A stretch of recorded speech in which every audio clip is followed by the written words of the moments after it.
és una porta oberta, o sigui, és com una solucionadora de problemes, diguem, perquè som una empresa viva, llavors sempre ens trobem situacions noves, hem de fer un pla d'igualtat, un pla de formació, ens canvia la normativa de la llei de contractes o hi ha una nova tema de protecció de dades, llavors ens hem d'adaptar molt ràpidament i per saber si estem en la nova normativa, la CELEC ens prepara una sessió i ens dona unes pautes així que ens orienten. Hi ha totes les diferents empreses associades que a vegades podem tenir punts de vista diferents o maneres de treballar diferents, però sempre tenim interessos comuns, llavors la CELEC ens aglutina i d'alguna manera també ens ajuda a fer uns acords, a redactar un document, a posar uns punts en comú i també obre vies d'interlocució amb l'administració o amb qui sigui. Ens dediquem a fer projectes educatius, socials i culturals des de l'any 1989 i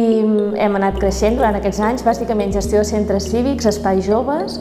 i també programes de gent gran i activitats de gent gran a Catalunya i a Balears. Hem anat creixent sempre vetllant per fer-ho amb qualitat i mantenir aquesta expertesa, el vincle amb el territori, la comunitat. I l'administració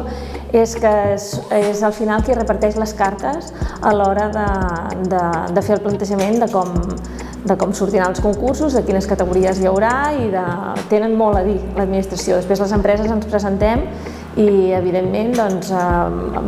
som competitives per intentar entrar i poder fer la feina, però al final qui decideix aquests paràmetres és l'administració i necessitem la seva complicitat perquè el sector pugui estar dignificat i tirar endavant.